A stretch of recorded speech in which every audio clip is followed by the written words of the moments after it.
je pense qu'il y a une technostructure bureaucratique dans ce pays qui arrive en bout de course et qui est en train de prouver sa faillite intellectuelle, stratégique, logistique complète.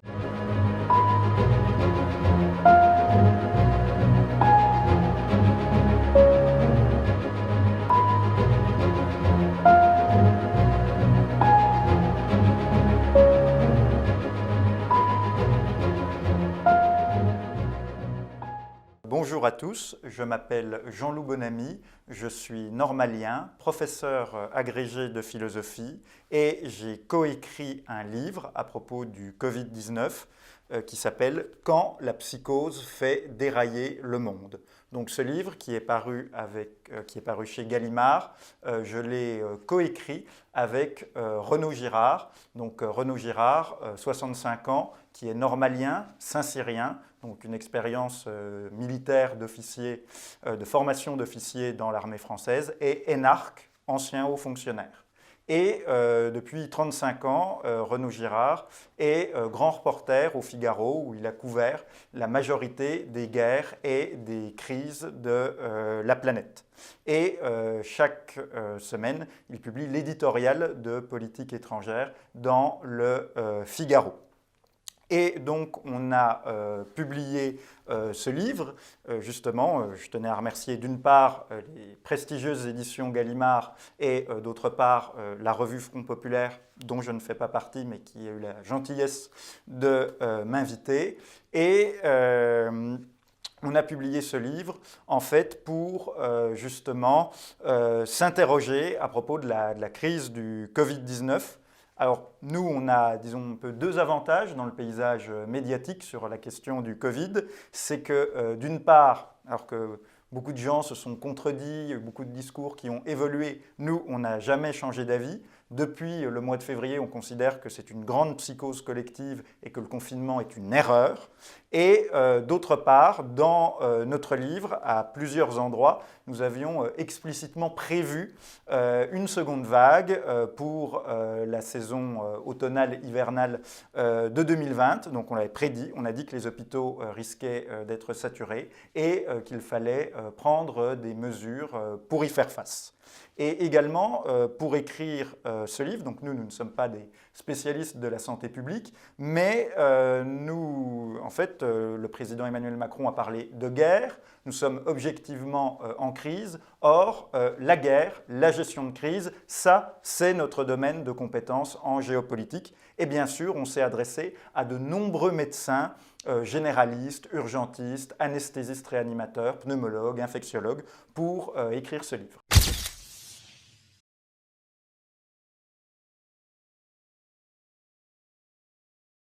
Pour nous, le confinement est une erreur stratégique majeure. Alors, déjà, souvent, il y a une opposition entre des pro-confinement qui pensent que le Covid-19 est un grave problème auquel on doit donner la priorité et des anti-confinements qui pensent qu'on doit donner la priorité à l'économie. Alors nous, notre spécificité, c'est qu'on a eu dans le livre une logique un petit peu différente, c'est-à-dire qu'on considère que du pur point de vue sanitaire, pour lutter contre l'épidémie de Covid-19 et pour sauver des vies, le confinement est un remède peu efficace. Alors nous ne disons pas bien sûr qu'il est totalement inefficace, mais nous disons qu'il est très peu efficace. Et d'ailleurs, l'OMS, qui avait beaucoup encouragé au confinement en mars-avril, eh bien, désormais déconseille le recours au confinement. Pour nous, c'est un remède archaïque qui fait bien plus penser au XIXe siècle qu'à une nation moderne et à l'ère du big data. Relisez le grand écrivain russe Pouchkine dans son journal. Il parle justement de la grande épidémie de choléra et du confinement qu'il doit subir. Et on voit très bien que donc le confinement est un remède archaïque, passéiste et qui ne marche pas. Et il n'y a aucune preuve scientifique de l'efficacité réelle du confinement. Et ce, pour au moins 4 raisons. Donc, première raison, c'est qu'en fait, on ne contrôle pas une épidémie. L'idée de contrôler une épidémie, c'est à la fois quelque chose de mégalomane, de démesuré, et en même temps quelque chose d'irréaliste. C'est un manque total de lucidité et de sens des réalités et des possibilités. La grippe, qui est un virus qu'on connaît très bien, ancien, qui revient chaque année, pour lequel on a des vaccins, l'épidémie de grippe n'est pas du tout contrôlée. Chaque année, elle fait entre 5 000 et 15 000 morts par an en France, avec un pic à 21 000 morts en janvier 2017, et 60 000 morts en Europe, 600 000 morts dans le monde chaque année, alors que pourtant on a un vaccin, aucun contrôle de l'épidémie de grippe. On ne sait pas contrôler des épidémies et encore moins des épidémies virales respiratoires. Le paludisme, une maladie qui se soigne très bien, eh bien c'est entre 500 000 et 1 million de morts par an. Tuberculose, on a un vaccin depuis 1921, 1 million de morts par an. Donc, l'idée de penser qu'on va pouvoir maîtriser l'épidémie sur une maladie où on n'a pas de vaccin, qui est une maladie nouvelle, qui est une maladie émergente, c'est une erreur. En effet, le virus est une création de la nature. Penser qu'on va arrêter le virus avec le confinement, c'est penser qu'on peut arrêter la mer avec ses bras. Et en effet, si l'épidémie s'est arrêtée partout en Europe au mois de mai, y compris en Suède, un pays qui n'avait absolument pas confiné, où il n'y avait ni confinement ni masque, eh bien, en fait, c'est en grande partie pour des raisons saisonnières, parce que les beaux jours étaient arrivés et qu'on était passé au printemps et à l'été. Et si elle reprend aujourd'hui partout, sauf en Suède, parce que la population est mieux immunisée. Donc pour le moment, je ne sais pas ce qu'il en sera à l'avenir, mais pour le moment, ça ne reprend pas en Suède. Eh bien, ce n'est pas à cause d'un relâchement des Français, ce qui est une vision complètement culpabilisante et moralisatrice. Ce n'est pas non plus à cause d'un déconfinement trop rapide ou d'une perte de contrôle, c'est simplement pour des raisons naturelles. En effet, c'est un fait bien connu que dans les régions tempérées, comme l'Europe, attention, ce n'est pas le cas dans les autres types de climat, par exemple dans le climat tropical, mais dans le climat continental, les virus respiratoires sont plus contagieux et plus virulents l'hiver. C'est pour ça qu'on parle de grippe saisonnière chaque hiver. La grippe, elle circule au Brésil ou dans les pays tropicaux toute l'année, mais c'est une évidence, dans les pays à climat continental, la grippe et les autres coronavirus, qui sont responsables des rhumes et cousins du Covid-19, circulent beaucoup plus l'hiver. Donc c'est ça, en fait, qui nous avait permis justement de pronostiquer, avec succès, hélas, cette deuxième vague. D'ailleurs, même sans le Covid, les services hospitaliers sont sous tension en hiver, comme le prouvent les reportages d'actualité des journaux télévisés de 2019, 2018, 2017, 2016, 2015. Or, a priori, le confinement n'a pas la capacité d'influencer la météo ni de changer la température ou le taux d'humidité dans l'air. La meilleure preuve de ce que j'affirme, c'est la courbe épidémique de la Suède. Donc la Suède, qui n'a absolument pas confiné, au moment où les Français étaient confinés chez eux en mars-avril, eh bien, les bars et les restaurants étaient ouverts à Stockholm, ainsi que les commerces. Eh bien, qu'est-ce qu'on voit? On voit deux choses qui sont très intéressantes. La première, c'est que la courbe suédoise recoupe la courbe française et la courbe des autres pays européens qui ont confiné. On a un pic très violent en mars-avril et après une chute tout aussi spectaculaire, alors que là, il n'y a eu aucun confinement. Donc c'est la première chose qui montre bien qu'il y a une histoire naturelle de l'épidémie indépendante de l'action humaine. Et la deuxième chose qu'on constate, c'est pour le moment, je ne sais pas si ça va durer, il n'y a pas de seconde vague en Suède. En effet, alors qu'en France, on est à plusieurs centaines de morts par jour actuellement du Covid-19, eh bien, en Suède, au 2 novembre, il y avait en tout et pour tout 2 morts. La deuxième raison pour laquelle le confinement est inefficace sur le plan sanitaire, c'est la logique du stop and go. Vous faites un confinement, vous arrivez éventuellement à casser la chaîne des contaminations, provisoirement. Si jamais vous êtes, après le confinement, à la belle saison, au printemps, à l'été, eh bien l'épidémie ne repart pas. Mais si vous êtes à l'automne ou à l'hiver, dès que vous levez le confinement, l'épidémie repart. Donc ce n'est pas du tout une stratégie viable sur le moyen terme.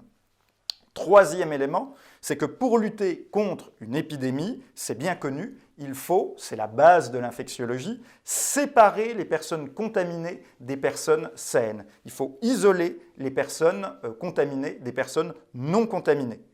On l'a très bien vu avec l'exemple des EHPAD, où on a confiné ensemble au printemps des malades et des non-malades. Ça a été une catastrophe qui a accéléré la circulation du virus. Ou le bateau de croisière japonais Diamond Princess qui a été mis en quarantaine et où on est arrivé finalement à 712 cas de Covid-19 sur le bateau.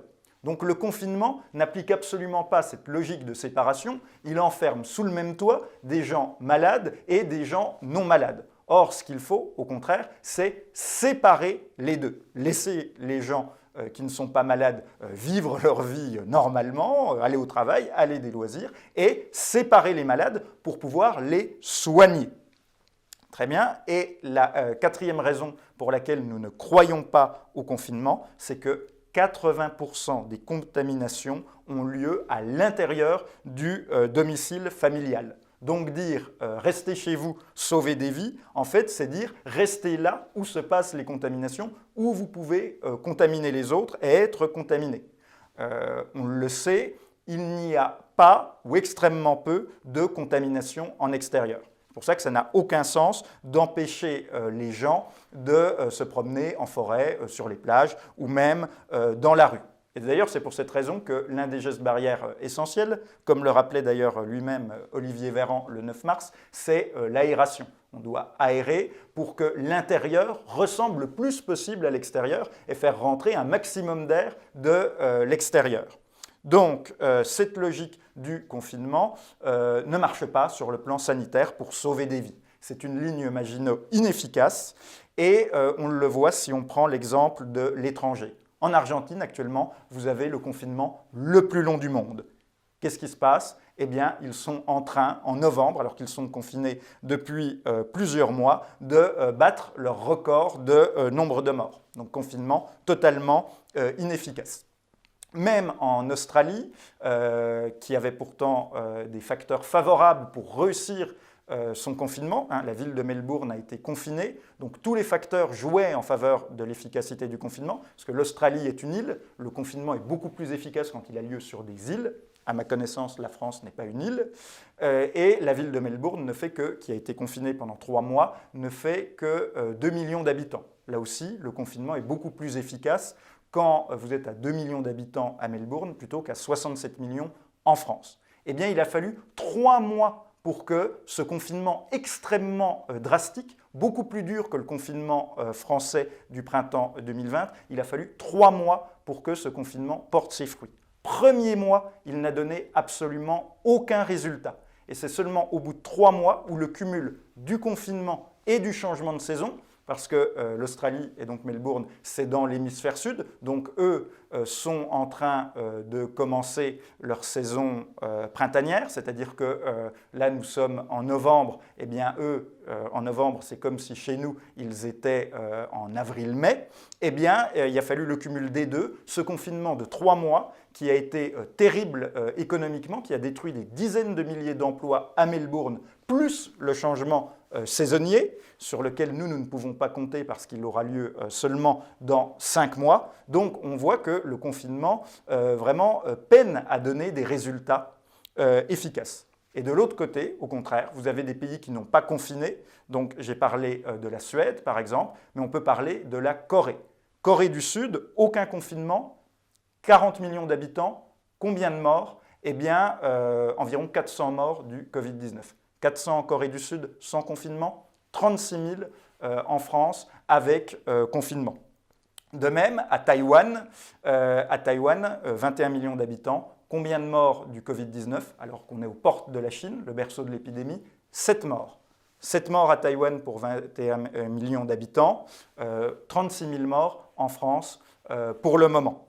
Donc on voit que cette logique du confinement ne marche pas. Même pour la Suède qui n'a absolument pas confiné, elle a juste à peine plus de morts par habitant que la France et elle a beaucoup moins de morts par habitant que des pays qui ont pourtant lourdement confiné comme l'Espagne, l'Italie, le Royaume-Uni, la Belgique. Même l'Allemagne, qui a de bien meilleures performances que nous en termes de nombre de morts du Covid par habitant, eh bien l'Allemagne, elle a déconfiné beaucoup plus tôt que nous au printemps, elle a déconfiné fin avril, et elle avait en fait un semi-confinement beaucoup plus souple que le confinement à la française. Voilà, donc pour cette raison, nous, en plus bien sûr des effets absolument catastrophiques et délétères du confinement, nous croyons qu'il est peu efficace pour sauver des vies et soulager le système hospitalier français.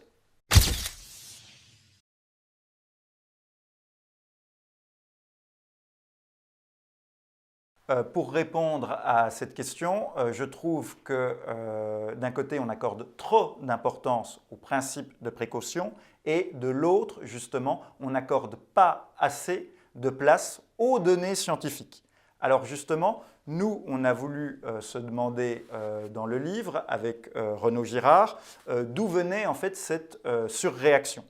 Pour cela, on a établi un triptyque, le triptyque médiatisation, émotion, mimétisme. C'est ça qui explique notre réaction de psychose face au virus.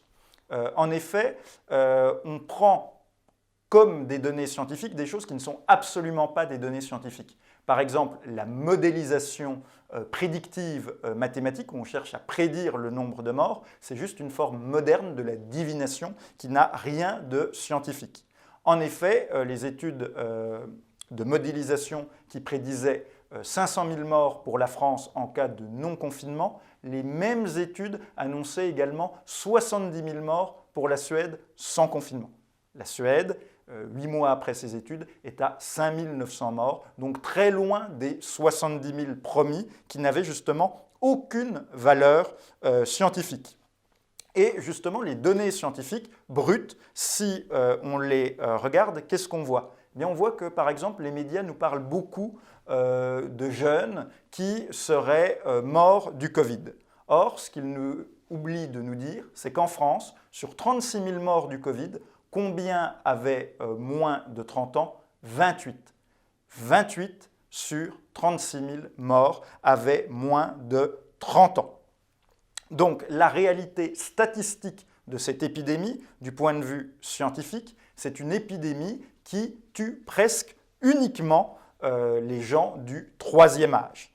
Et donc, la moyenne d'âge des morts du Covid en France est de 81 ans, c'est-à-dire l'âge de l'espérance de vie. Au Luxembourg, la moyenne d'âge des morts du Covid est même de 86 ans, c'est-à-dire 4 ans de plus que l'espérance de vie luxembourgeoise.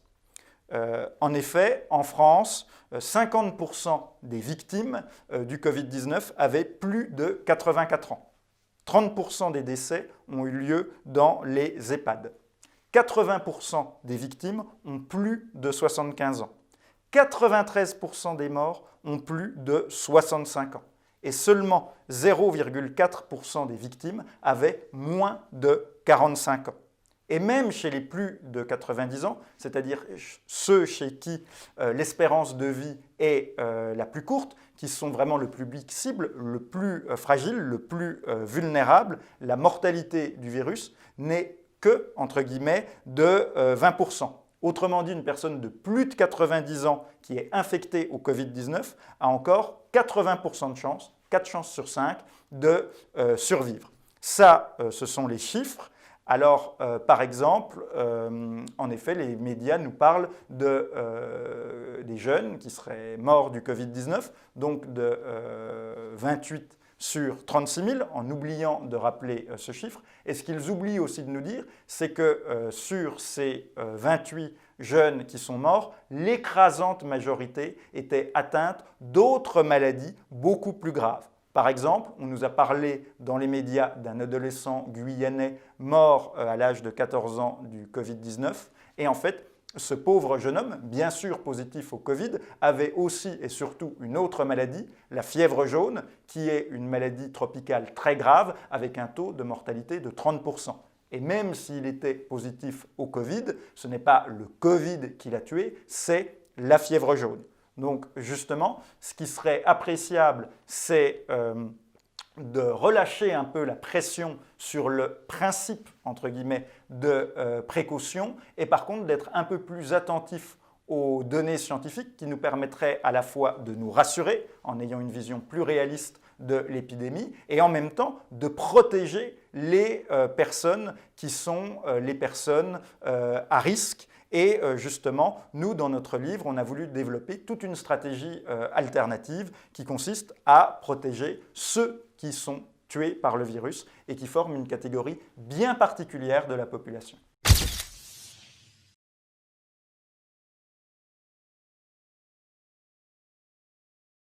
Pour nous, en fait, justement, le confinement a de terribles effets secondaires. Si le confinement était un essai médicamenteux, alors on l'arrêterait immédiatement à cause des effets secondaires désastreux. En France, on interdit à tort ou à raison certains médicaments sous prétexte qu'ils auraient peut-être des effets secondaires. Mais les effets secondaires du confinement, eux, ils sont bien réels, bien avérés, bien certains, et ils sont en même temps extrêmement graves.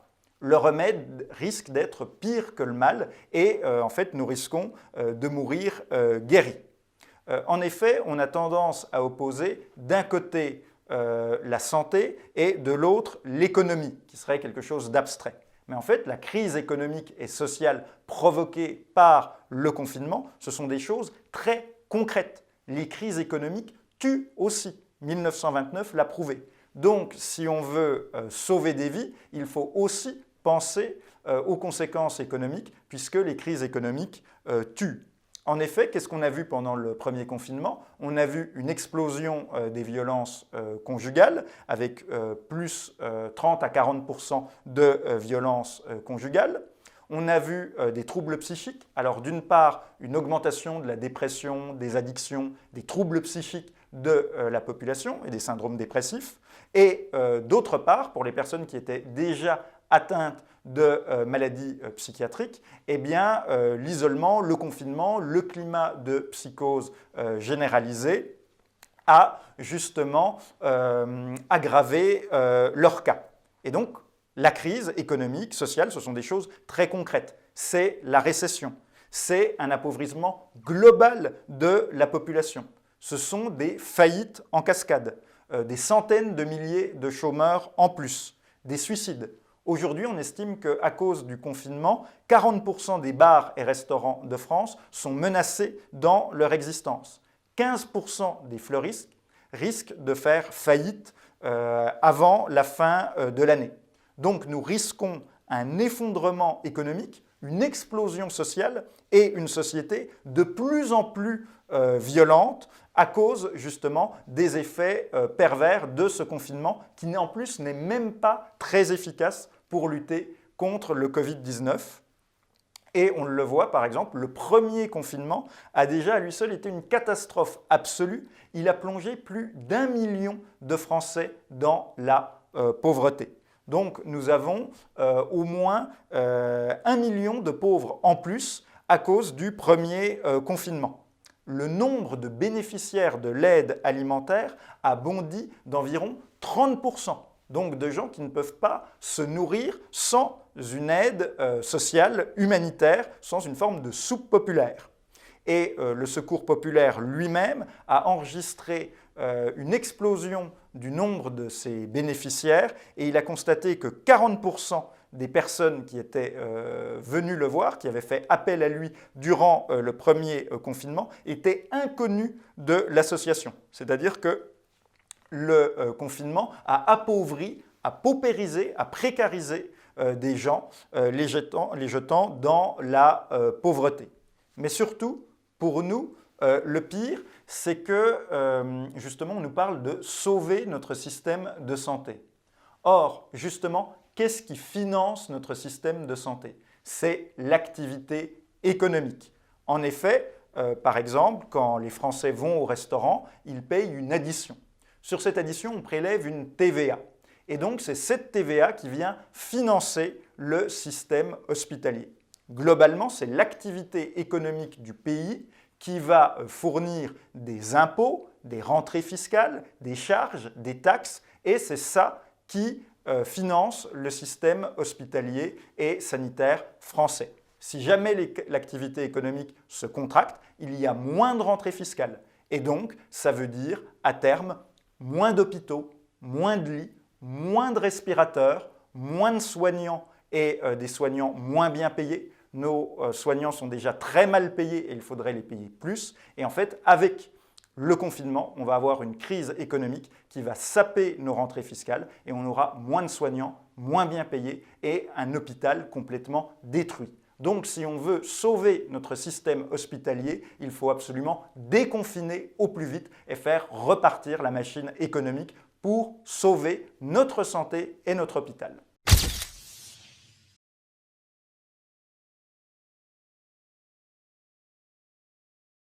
En fait, cette crise du Covid-19 a remis beaucoup de choses en question. À mon avis, les deux modèles ou contre-modèles qui se sont effondrés, c'est le modèle de la désindustrialisation et le modèle de la bureaucratie. Alors, premièrement, le modèle de la désindustrialisation, on a vu que justement, en France, on ne produisait plus suffisamment de biens matériels. Et c'est pour ça qu'il importe à tout prix de relocaliser la production en France et ça permettra à la fois de créer des emplois et en même temps de créer de la richesse qui financera la dépense de l'État et d'autre part, ça permettra de produire les biens matériels dont nous avons besoin. Et l'autre problème, l'autre contre-modèle qui s'effondre, c'est le contre-modèle bureaucratique. En effet, on voit une administration française pléthorique, conformiste, incapable de s'adapter et on a vu des choses absolument folles qui sont d'ailleurs en train de se reproduire maintenant.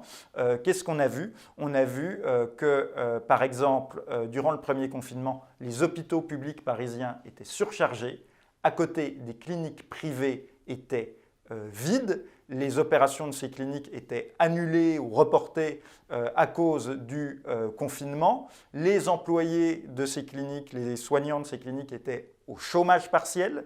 Les directeurs de ces cliniques et les médecins suppliaient pour intervenir et prendre des malades du Covid. Et en fait, la technostructure du ministère de la Santé est tellement habituée, pour des raisons culturelles, à mépriser les cliniques privées qu'on a préféré, alors que les hôpitaux publics étaient débordés, refuser l'aide des cliniques privées et transférer aux frais du contribuable en TGV des patients à l'autre bout du pays, dans d'autres hôpitaux, alors qu'à 50 mètres de là, des cliniques privées étaient vides. On l'a également vu dans le refus de faire appel à l'armée pour monter des hôpitaux de campagne. Il n'y a qu'à Mulhouse où ça s'est produit. Or, la Suède, l'une de ses tactiques, ça a été de faire appel à l'armée suédoise et de monter des hôpitaux de campagne, non pas pour la réanimation, mais pour les soins intensifs, qui est l'étape avant la réanimation, afin d'éviter que les gens ne se retrouvent en réanimation. Et donc, on voit bien, on l'a vu également à une époque où on manquait de tests, qu'au printemps, on a refusé de faire appel aux laboratoires agricoles, viticoles et vétérinaires, qui étaient pourtant des laboratoires publics qui pouvaient réaliser massivement des centaines de milliers de tests. Donc, je ne pense pas que Emmanuel Macron soit le responsable de cette situation. Au contraire, il est lui-même l'un de ceux qui, comme Front Populaire d'ailleurs, dénoncent l'État profond. Mais je pense qu'il y a une technostructure bureaucratique dans ce pays qui arrive en bout de course et qui est en train de prouver sa faillite intellectuelle, stratégique, logistique complète.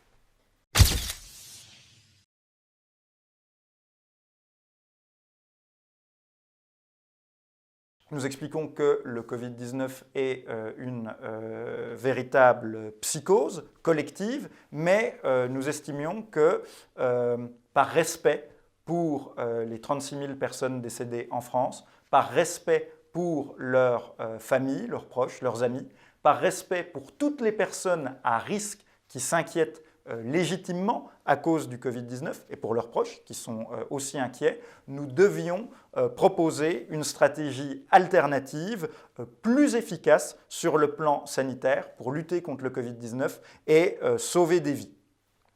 Et justement, cette stratégie elle est également absolument indispensable pour désengorger les hôpitaux. Donc notre but, c'est de proposer une stratégie qui permette de sauver les hôpitaux et d'avoir moins de morts. Alors cette stratégie, elle n'est pas du tout née dans nos imaginations solitaires et farfelues. En fait, elle vient de deux sources. D'une part, de nombreux médecins français que nous avons consultés et interrogés, et d'autre part, de l'étude de ce qui se fait à l'étranger, donc à la fois dans les pays asiatiques, Hong Kong, Taïwan, Corée du Sud, qui ont eu énormément moins de morts sans confinement, de la Suède et de l'Allemagne. Donc en fait, pour nous, cette stratégie alternative, elle repose sur deux volets. Premier volet, l'augmentation des capacités hospitalières. Deuxième volet, le triptyque tester, isoler, traiter. Donc, premier volet, il faut augmenter nos capacités hospitalières et donc nous devons mettre en place un grand plan d'urgence qui augmentera massivement nos capacités hospitalières. Pour cela, nous devons mobiliser l'armée, comme le firent les Suédois au printemps, mais aussi les cliniques privées, les médecins et infirmiers libéraux, les médecins et infirmiers récemment retraités, et même des femmes de ménage, par exemple pour décharger les soignants de toutes les tâches non médicales, comme le fait de refaire des lits. Nous devons également former du personnel de manière accélérée. C'est la seule sortie de crise possible.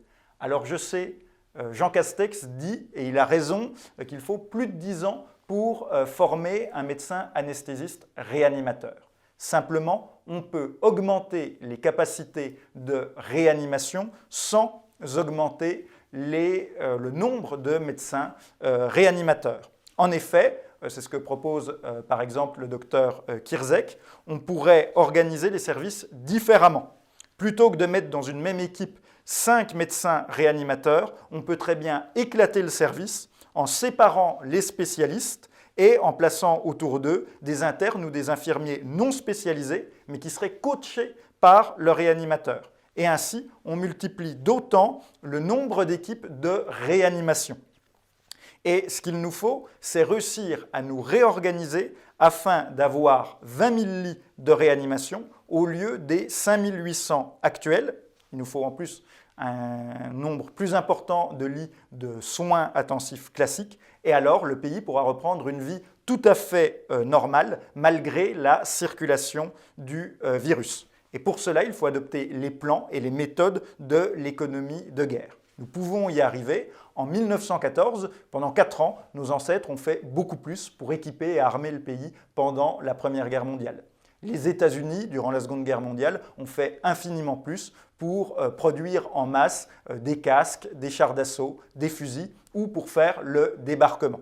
Donc, on peut tout à fait, par un effort massif, arriver à cette augmentation des capacités hospitalières, mais qui, plus qu'un effort matériel, demande avant tout un effort logistique et intellectuel de réorganisation dans l'urgence. Et le deuxième volet, c'est le triptyque tester, isoler, traiter, qui est la base de la médecine en infectiologie. Et donc, c'est ça la bonne méthode pour lutter contre la propagation des épidémies. Cette méthode, bien connue, elle passe avant tout par un dépistage de masse. Il faut dépister toute la population française.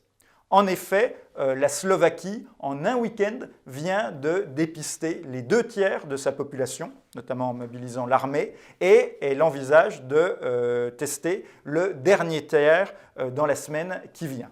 Pour cela, il ne faut pas des tests PCR coûteux qui mettent du temps à donner des résultats, plusieurs jours, mais il faut des tests antigéniques qui sont beaucoup moins chers et qui donnent des résultats beaucoup plus rapides.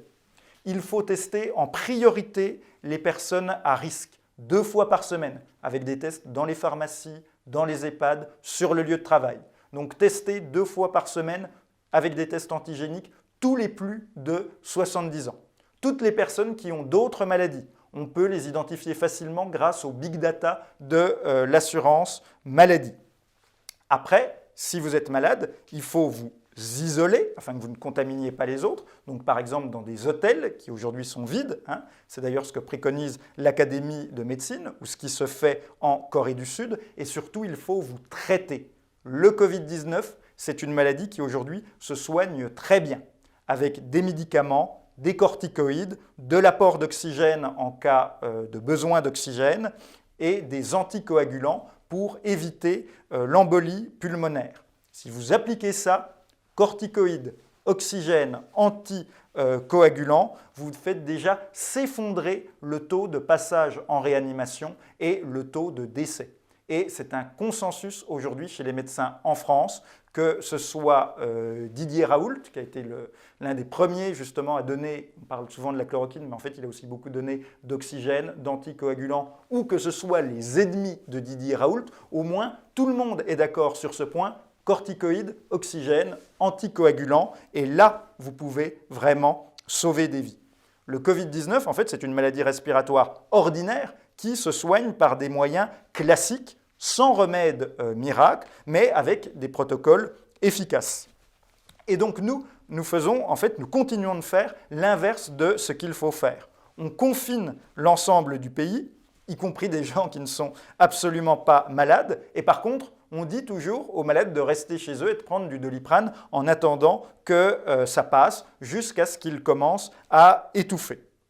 Or, ce qu'on aurait dû faire, ce qu'on doit faire, c'est laisser le pays fonctionner tout en testant et en soignant les malades le plus tôt possible. Plus vous êtes pris en charge tôt, notamment pour l'apport d'oxygène, plus vous avez de chances de vous en sortir et de ne pas aller en réanimation et donc de ne pas encombrer les services de réanimation.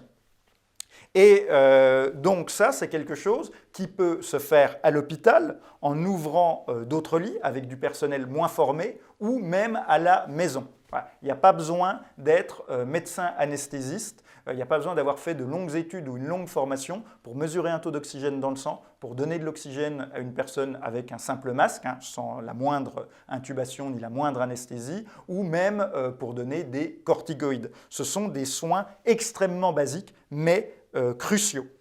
Et donc une telle approche alternative, inspirée à la fois du retour d'expérience des médecins sur le terrain en France et de ce qui se fait à l'étranger, ça serait une approche à la fois beaucoup plus efficace sanitairement, qui permettrait de dédramatiser la situation, de sauver l'économie, d'éviter le recours au confinement et surtout d'avoir beaucoup moins de morts du Covid-19.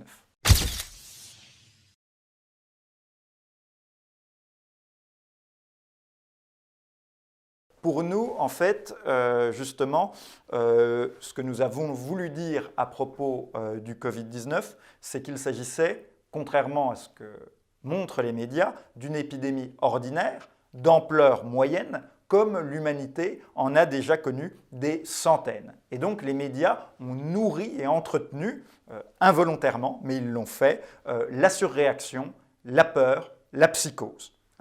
Alors, revenons sur quelques faits. La mortalité du Covid-19 est bien inférieure à 0,5%. Dans notre livre, nous sommes partis d'un fait, c'est que le Covid-19 s'est répandu sur le Charles de Gaulle, le plus grand porte-avions et le plus grand navire de la marine de guerre française. 1046 marins ont été contaminés, 0 mort. 0 sur 1046. C'est un chiffre qui montre la faible dangerosité du Covid-19 et dont les médias ont très peu parlé. Alors certes, 1 million de personnes sont mortes du Covid-19 dans le monde, mais regardons juste quelques chiffres. En effet, il y a 60 millions de gens qui meurent chaque année dans le monde. Et le Covid-19 ne fera pas augmenter ce chiffre cette année. Chaque année, vous avez 9 millions de morts de faim, et dont un grand nombre d'enfants.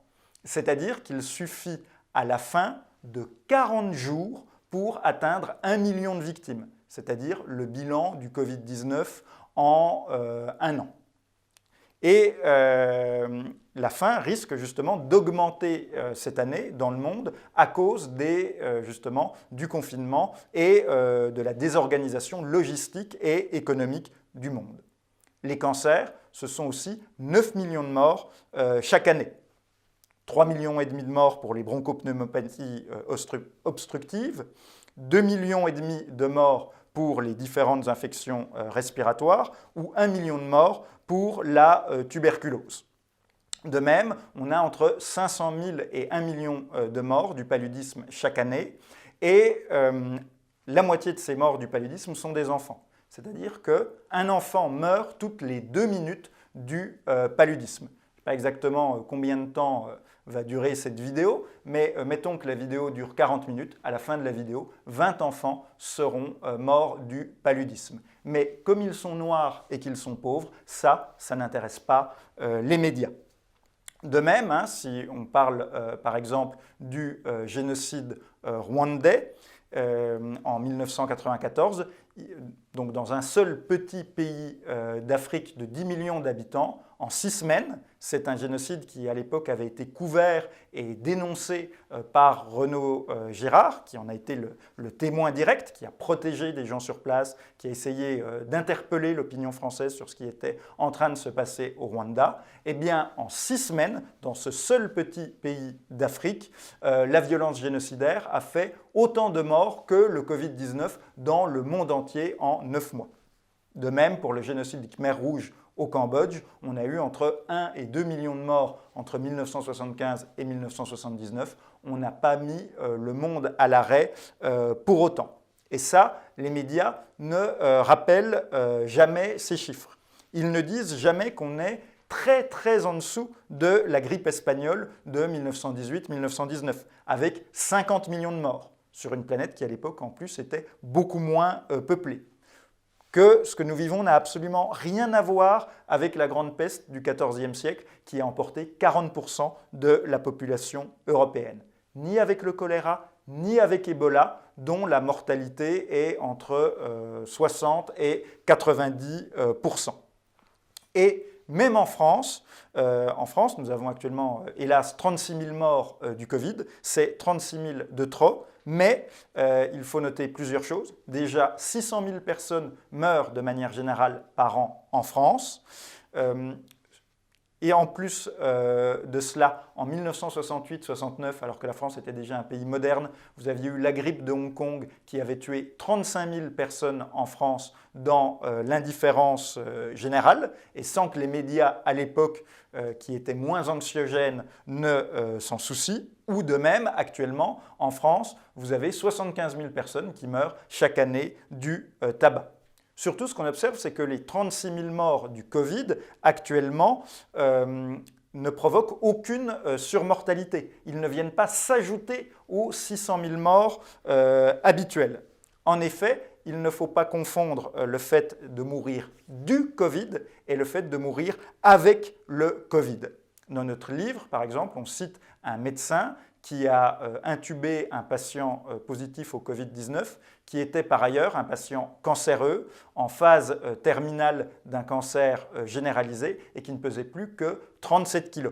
Cette personne est morte. Comme elle était positive au Covid, on l'a comptabilisée parmi les 36 000 morts du Covid.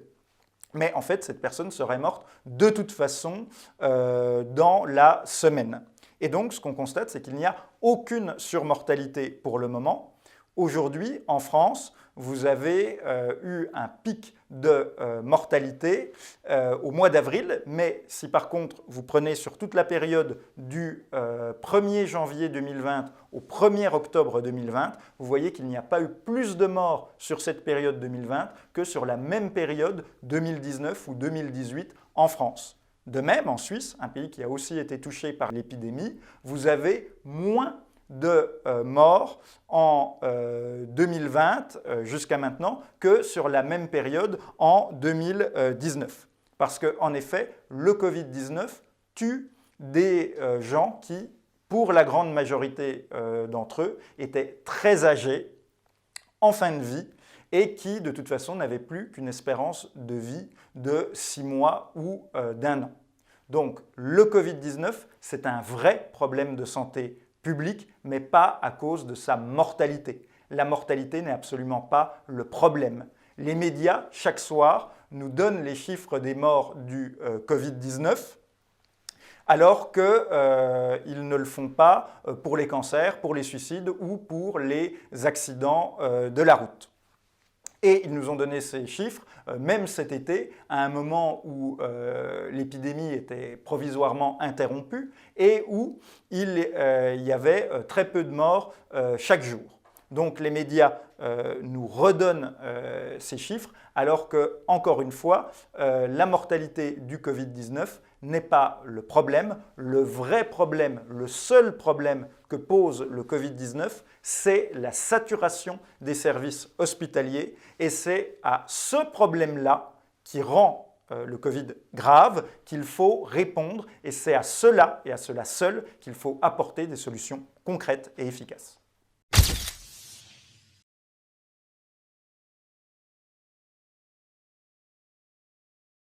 Là, il y a quelque chose de révélateur, c'est la fragilité des sociétés occidentales. Et on voit quand même, c'est quand même très surprenant que nous soyons affolés par une maladie qui a un taux de mortalité de moins de 0,5%. En effet, si on prend par exemple la Seconde Guerre mondiale, vous avez 25 millions de citoyens russes, soviétiques, qui ont été tués par les nazis. 10 ans après, dans les années 50, les femmes russes avaient toujours des difficultés à se marier parce que trop d'hommes avaient été tués à la guerre. Donc, on voit d'un côté que nos sociétés occidentales donnent beaucoup plus de prix à la vie humaine, et elles ont raison, mais on voit que de l'autre, elles le font de la mauvaise manière et que ça les conduit à manquer de résilience. Et nous, c'est quelque chose qu'on avait justement dit dans le livre. On voit bien que, par exemple, les talibans ou les membres de Boko Haram, eux, se moquent complètement du Covid-19. Pour eux, le risque, c'est de mourir de la tuberculose ou d'une blessure mal soignée. Et donc notre risque, c'est que nous soyons des sociétés qui deviennent trop vulnérables face à nos ennemis et que c'est très bien que nous protégions la vie humaine, mais il ne faut pas que notre seuil de tolérance descende trop bas par rapport à nos ennemis. Voilà, nous devons lutter contre les maladies, augmenter l'espérance de vie le plus possible, mais sans perdre de vue que si nous voulons résister à nos ennemis, il doit y avoir une forme d'acceptation relative de la mort et de la violence, parce que nos ennemis, eux, se moquent complètement des gestes barrières et du Covid-19.